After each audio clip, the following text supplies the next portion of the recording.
कभी सत्ता का नशा चल जाता है। उस दिन रघुवर दास ने ये कहा कि मैं झारखंड को आदिवासी मुक्त बनाऊंगा। आप ध्यान से सुनिए, क्या कहा रघुवर दास जी ने? रघुवर दास जी ने ये कहा कि मैं झारखंड को आदिवासी मुक्त बनाऊंगा, अर्थात झारखंडियों को, आदिवासियों को झारखंड के जल जमीन जंगल से, उनकी मान की मुंडा पद्धति से, खुद खुलान पद्धति से विस्थापित कर दूंगा। ये ओपन चैलेंज रघुवर दास ने झारखंड के लोगों को किया है और आदिवासियों को किया है। तो मैं रघुवर दास को ये ओपन चैलेंज कर रहा हूं, आपके मुख्यमंत्री को ओपन चैलेंज कर रहा हूं ये झारखंड की भूमि से कि रघुवर दास जी और मोदी जी, उनके बड़े भाई, यदि आपको आपकी मां ने दूध पिलाया होगा, यदि आपको आपकी मम्मी ने, मां ने दूध पिलाया होगा, तो आप एक कदम झारखंड को आदिवासी मुक्त बनाने में उठाओ। मैं पूरे झारखंड को बीजेपी मुक्त बना दूंगा। मैं पूरे झारखंड को बीजेपी मुक्त बना दूंगा। जिस तरह छत्तीसगढ़ में बीजेपी को हराया, 50 सीटें एपीआई लड़ी, 41 सीटों पर बीजेपी हार गई छत्तीसगढ़ के अंदर में। झारखंड में उसी तरह से आपको हराऊंगा। मध्य प्रदेश में आप हारे, राजस्थान में हारे, और महाराष्ट्र में रात को राष्ट्रपति को उठा के साइन मारने के बावजूद आपकी सरकार नहीं बनी महाराष्ट्र के अंदर में। तो आप क्या आदिवासी को झारखंड से हटाओगे?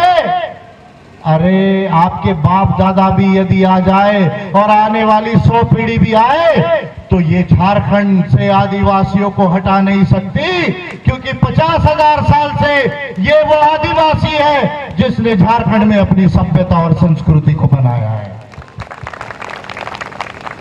For the 50,000 years, they were the Munda, Santal, Sugao, Shoz, who developed their civilization and culture in this Jharkhand, the most ancient land of India.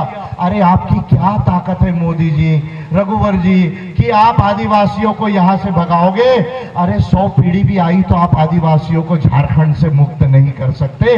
इस बात को समझ लो। पॉइंट नंबर 1 आप लोगों को मैं बताना चाहता हूं। अब सवाल यह है, क्या सवाल है कि ये नीति में हमने बहुत सारी बातें डिक्लेयर की है। मैं इसमें का आधा पार्ट यहां बोलूंगा, आधा पार्ट विस्तार में अनंतपुर में बोलूंगा, क्योंकि वहां ज्यादा समय मिलेगा, ज्यादा समय वहां मिलेगा। यहां थोड़ा बोलूंगा, बाकी वहां बोलूंगा। सुशील चलेगा ना? हाँ ठीक है। अब ये नीति बहुत बड़ी नीति है। इस नीति के 3 पॉइंट में केवल आप लोगों को यहां बता देता हूं जो आपके काम के। अम्बेडकराइट पार्टी ऑफ इंडिया ये पहली पार्टी है देश की, और जो लीडर आपके आगे खड़ा है वो पहला लीडर है देश का, जिसने भारत के संसद को 2 बिल बना कर दिए। 4 बिल है, लेकिन 2 बिल ज्यादा महत्वपूर्ण है आपके लिए। क्या ये बिल है? बिल है, 2 बिल है। 2 बिल है कि भारत के संविधान में मानव अधिकारों को लाया जाए। ये 2 बिल है। और 2 बिल है भारत के ट्राइबल्स के, इंडिजिनियस राइट्स के, जो भारत के आदिवासी है उनके मूल निवासियों के अधिकार, इंडिजिनियस राइट्स के ये बिल है। क्या मैं करना चाहता हूं? मैं भारत में जो आदिवासी है उसको जल जमीन जंगल का मालिक बनाना चाहता हूं। क्यों ये करना जरूरी है? क्या कहती है यूनाइटेड नेशंस? क्या कहता है यूनाइटेड नेशंस? ILO कन्वेंशन 169 1989 में ILO convention 169 and UN declaration of the rights of indigenous people 2007 क्या कहता है?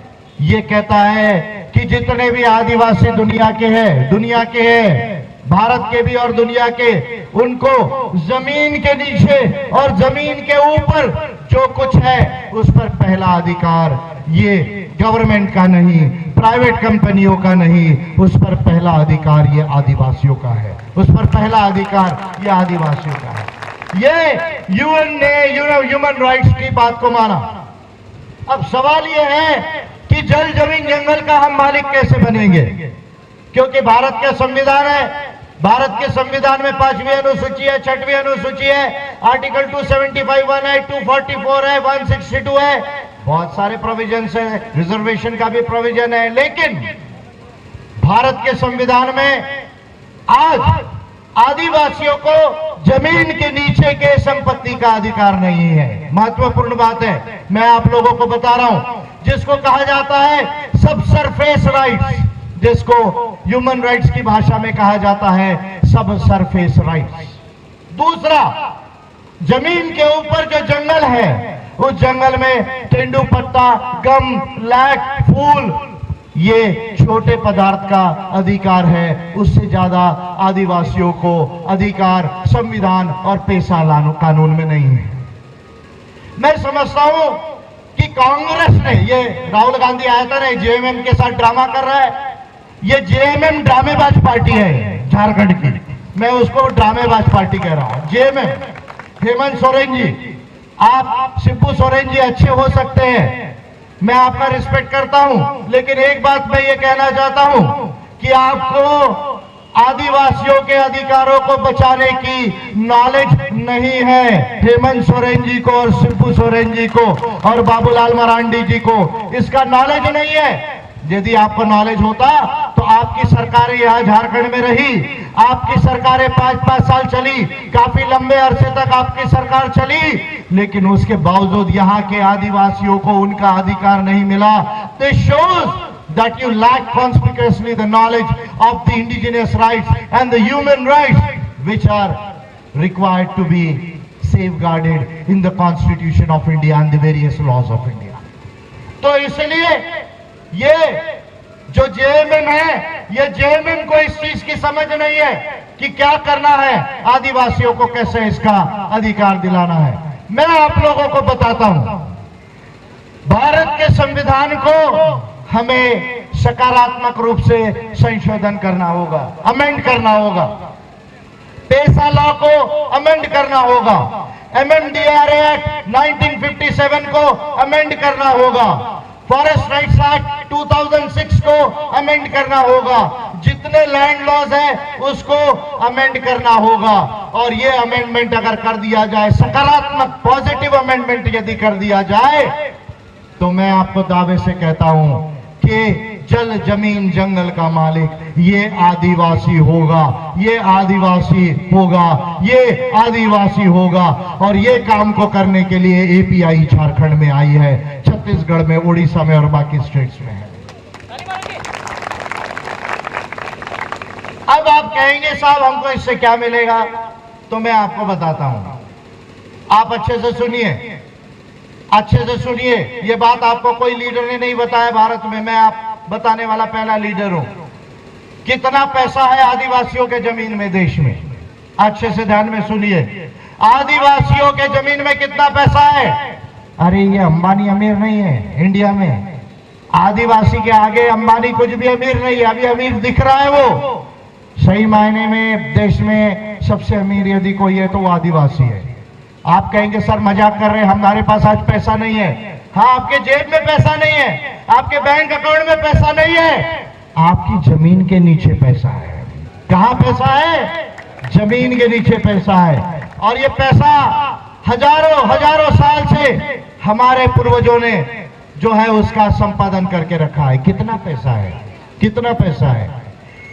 1000 लाख करोड़ रुपया, 1000 लाख करोड़ रुपया, 1000 लाख करोड़ रुपीस भारत के आदिवासी जो 5वीं अनुसूची में रहते हैं, जो 295 डिस्ट्रिक्ट भारत के शेड्यूल्ड एरिया में, ट्राइबल एरियाज में है, वहां 1000 लाख करोड़ रुपए की संपत्ति है। ध्यान से सुनिए, कल मैं टाटा में गया तो मैंने रतन टाटा जी को अपील की। रतन टाटा से ये कहा कि आपने सारी जमीन जो ली है टाटा की इंडस्ट्री को बनाने के लिए, वो तो 5वीं अनुसूची की आदिवासियों की जमीन थी, जो 1908-1909 में आपने लेना चालू किया। यदि आप में ईमानदारी है तो एक काम करो, आपने नौकरियां जिसको भी दी होगी अच्छी बात है, लेकिन आपकी फैक्ट्री में जो भी प्रॉफिट हो रहा है उसमें आप 15-20% का शेयर होल्डर ये आदिवासी को बनाओ, शेयर होल्डर ये आदिवासी को बनाओ। ये बात कल मैंने टाटा को कही, लेकिन ये करने वाले नहीं है। मैं ये चाहता हूं कि ये भारत के संविधान में अमेंडमेंट हो और ये अमेंडमेंट करके हम आदिवासियों को जल जमीन जंगल का मालिक बना सके और ग्राम सभा डिसाइड करे कि वो जमीन देना है या नहीं देना है। ग्राम सभा निर्णय करे कि वो जमीन देना है या नहीं देना है। यदि ग्राम सभा निर्णय लेगी कि जमीन देना है तो जमीन के एवज में जमीन मिलेगी, नौकरी मिलेगी, उतना पर्याप्त नहीं है। उसके बाद जो कंपनी वहां लगेगी उस कंपनी का 25% का शेयर होल्डर का मालिक ये आदिवासी होना चाहिए, ये आदिवासी होना चाहिए, ये आदिवासी होना चाहिए। ये काम हमको जो है वो इस देश में करने की जरूरत है और उस बात के लिए जो है वो मैं यहां झारखंड के अंदर आया हूं। पॉइंट नंबर 1 जिसको आप गंभीरता से समझेंगे। दूसरा, सरना कोड की बात है।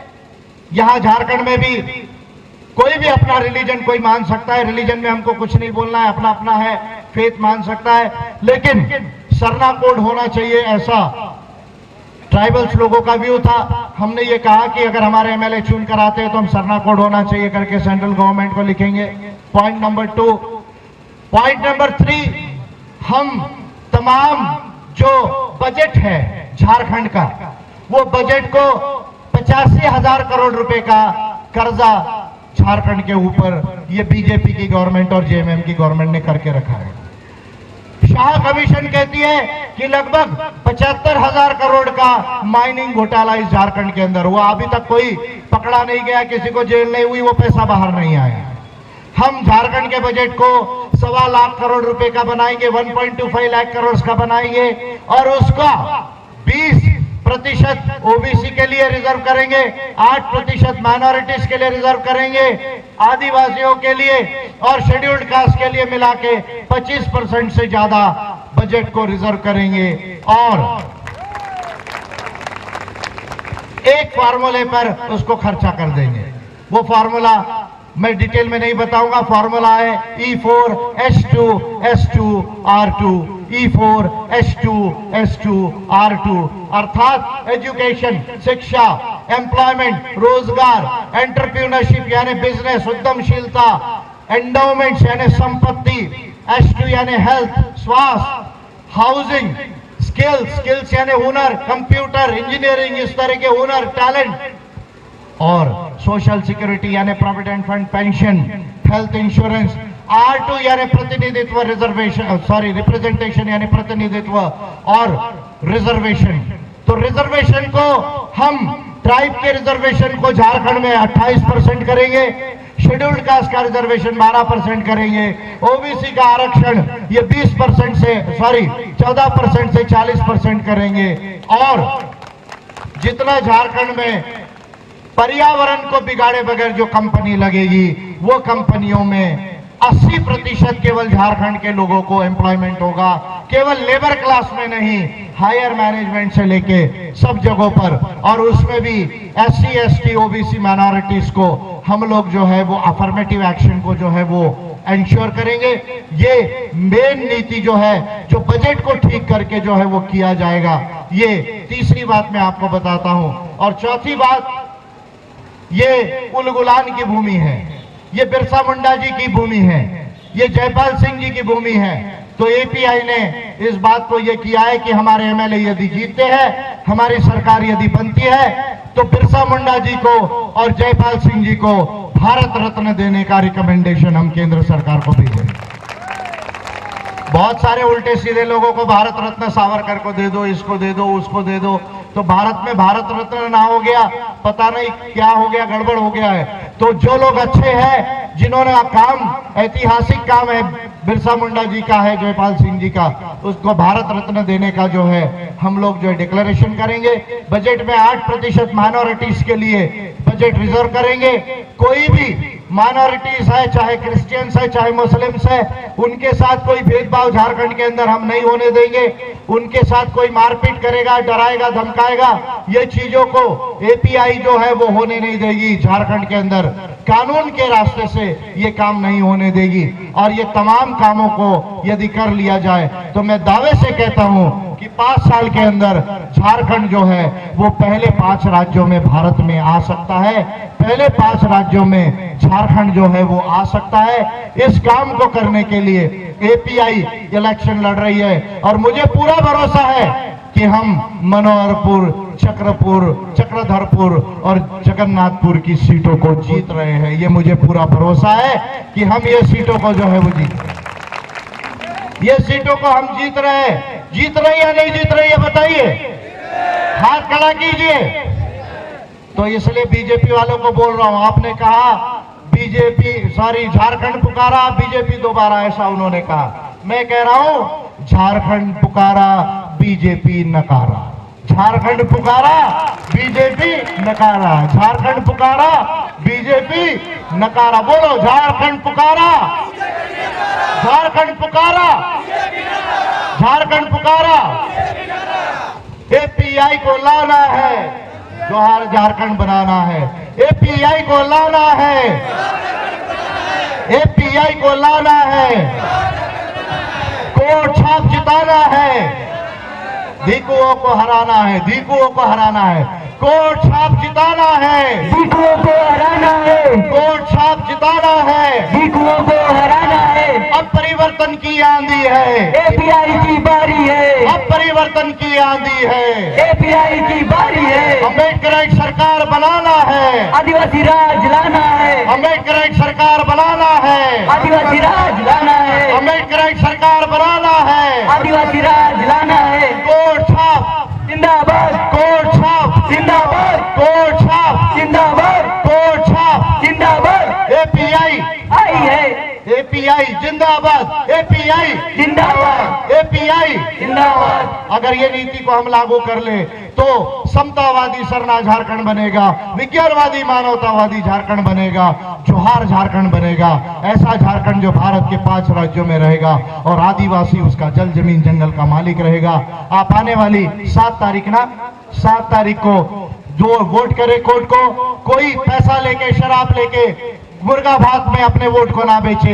अगर कोई आपको 100, 200, 500 रुपए देना आता है तो उसके घर में, अपने घर में पानी पिलाइए। अगर घर में चावल है वो खिला दीजिए, बोलिए आपके 500 रुपए की जरूरत नहीं है। 23 तारीख के बाद बीजेपी की सरकार नहीं रहेगी और एपीआई के बगैर झारखंड में सरकार नहीं बनेगी। तब आप आ जाना, तब आप आ जाना। आपको बिजनेस करने के लिए हम 5 लाख का लोन दे देंगे। जो आपको 500 रुपए देने की बात करता है उसको ये कहना अपना वोट नहीं बेचना है। गांव गांव जाइए, बूथ बूथ जाइए, जंगल में जाइए, घर घर में जाइए और जल जमीन जंगल का मालिक बन लीजिए। अब आपको किसी के तरफ आधारित रहने की जरूरत नहीं। एपीआई आ गई है, देश का सबसे इंटेलिजेंट लीडर आपके साथ में है। आपके जल जमीन जंगल को कोई लूट नहीं सकेगा। सिर्फ आपको इलेक्शन जीत के जो है वो रांची जाना है। आप मेरी बात को अच्छे से समझेंगे। बाकी लोग जिनको मुझे डिटेल सुनना है वो अनंतपुर में आएंगे। मैं अपनी बात को यहीं समाप्त करता हूं। जय जोहार, जय सेवा, मोद वेड़ची भारत, एनलाइटेंड इंडिया। धन्यवाद। ये तीनों आप खड़े हो जाइए। सुशील डांग जी खड़े हो जाइए मनोहरपुर से, चंपाई बोपाई चक्रधरपुर से, और सिंकू जी जो है जयदेव जो है जगन्नाथपुर से जो है जय सिंह सिंकू जी, हाथ जोड़िए, इनको अभिवादन कीजिए। आप इन लोगों को ध्यान रखिए, खुद भी वोट दीजिए, औरों को भी बताइए। जोहार। बहुत धन्यवाद सर। सभा के अंत में मनोहरपुर के धरती में पैदा हुआ एक महान पुरुष, झारखंड आंदोलनकारी श्री गुरुचरण हांसदा जी को हमारे राष्ट्रीय अध्यक्ष के हाथों आज उस आंदोलनकारी को, उस आंदोलन को, उस झारखंड को सम्मानित करते हुए श्री गुरुचरण हांसदा जी को साहब का हाथ में माल्यार्पण करें।